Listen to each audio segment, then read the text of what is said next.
Double Maharashtra Kesari Chandrahar Patil आहेत माझ्यासोबत। तुम्ही उद्धव ठाकरेंची भेट घेतलेली आहे, काय चर्चा झाली उद्धव ठाकरेंसोबत नेमकं? कारण लोकसभा निवडणुकीनंतर उद्धव ठाकरे दिल्लीत आणि तुमची चर्चा महत्त्वाची आहे।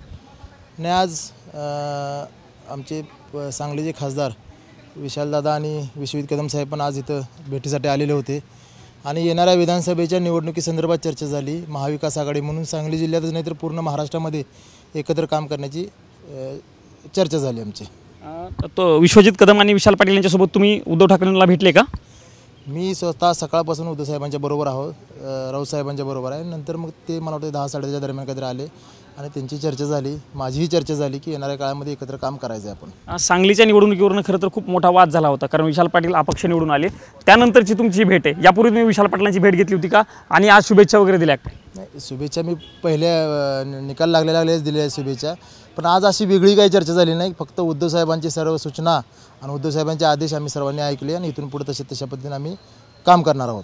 उद्धव ठाकरेंनी पत्रकार परिषदेमध्ये देखील म्हटलं की काही चुका झालेल्या आहेत, तुम्ही सगळे तरुण मुलं आहात, काही चुका झालेल्या आहेत, त्या चुका खरं टाळायला पाहिजे होत्या असं वाटतं तुम्हाला? आता त्या चुका त्यांनी टाळायला पाहिजे होत्या, मग त्या पुन्हा भविष्यात पुन्हा घडू नये म्हणून त्यासाठी सूचना उद्धव साहेबांनी दिली। त्यांनी टाळायला पाहिजे होते म्हणजे नेमकं कोणी? चुका नेमकं कोणी टाळायला पाहिजे? ज्यांनी बंडखोरी केली, जरी काँग्रेस पक्षाने ज्या काही गोष्टी केल्या लोकसभेच्या निवडणुकीमध्ये, राष्ट्रवादी काँग्रेस पक्षाने असतील किंवा काँग्रेस पक्षाने असेल, ह्या ज्या चुका त्यांनी केल्या त्या भविष्यात पुन्हा करू नये ह्या सूचना उद्धव साहेबांनी दिलेल्या आहेत। म्हणजे तुमच्या ते तर काँग्रेस पक्षाने त्यांचं ओपन काम केल्यानंतर हे दिसूनच आलेलं होतं, पण या सगळ्याची माहिती तुम्ही पक्षप्रमुखांकडे दिलेली आहे का? नाही, ही राष्ट्रवादी काँग्रेस आणि काँग्रेस पक्षानं आमच्या शिवसेनेच्या उमेदवाराच्या विरोधात काम केलेलं आहे, हे त्यावेळेस उघड झालेलं होतं आणि त्यांनी उघड जे काम केलं आहे तरीसुद्धा मोठ्या मनाने आज उद्धव साहेबांनी त्यांना माफी देऊन येणाऱ्या काळामध्ये बरोबर काम करू एवढ्या मोठ्या मनाने सांगितलेलं आहे। आगामी काळामधील ज्या विधानसभेच्या निवडणुका होणार त्यामध्ये तुम्ही एक दिलाने काम करणार आहात सगळे?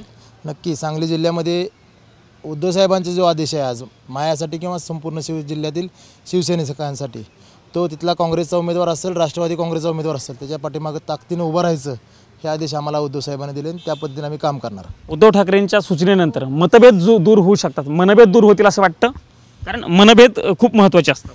किती जरी मनभेद असले तरी आज उद्धव साहेबांचा आदेश म्हणजे आमच्यासाठी त्याच्यापुढं काही नाही।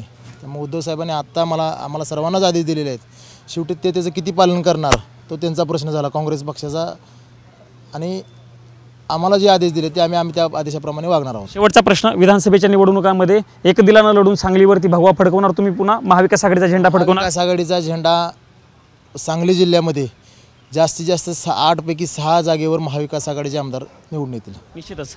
दोन जागा कुठल्या आहेत की त्या 2 जागांवरती महाविकास आघाडी जिंकणार असं वाटतं? कमीत कमी 8 पैकी 6 जागा, आता तसं कोण जिंकणार कोण हरणार हे सांगणार, कमीत कमी 6 जागा आम्ही महाविकास आघाडी म्हणून जिंकू। ज्यांनी लोकसभेच्या निवडणुकीमध्ये काम केलं नव्हतं त्यांना पुन्हा तशा पद्धतीने तुम्ही दाखवून देऊ शकताय पराभवाच्याही? हे आता काय बोलून, ते उद्धव साहेबांचा आदेश आलेला आहे सर्वांसाठी, महाविकास आघाडीतील लांब गेलेली सर्वजण जवळ आले, त्यामुळे त्या गोष्टीवर चर्चा न करता आपण उद्धव साहेबांचा आदेश पाळूया। निश्चितच हे चंद्रहार पाटील होते आणि त्यांनी सांगितलेलं आहे की येणाऱ्या विधानसभेच्या निवडणुकीमध्ये उद्धव ठाकरेंनी जशा पद्धतीचे आदेश दिलेले आहेत त्यांच्या आदेशानं सांगली जिल्ह्यावरती महाविकास आघाडीचा झेंडा फडकवण्याचं काम आम्ही सगळे मिळून करू। मनभेद आमचे मिटलेले आहेत, उद्धव ठाकरेंचा आदेश आमच्यासाठी शेवटचा आदेश आहे अशा पद्धतीचं विधान देखील पैलवान चंद्रहार पाटील यांनी साम टीव्हीशी बोलताना केलं आहे। कॅमेरामन राजीव गौतमसह मी प्रमोद जगताप, साम टीव्ही न्यूज, नवी दिल्ली। देश विदेशातील प्रत्येक घडामोडींचे लाईव्ह अपडेट मिळवण्यासाठी आता साम टीव्हीच्या सर्व सोशल मीडिया प्लॅटफॉर्मला लाईक, फॉलो आणि सबस्क्राईब करा। तसंच सर्व नोटिफिकेशनसाठी बेल आयकॉन प्रेस करायला विसरू नका।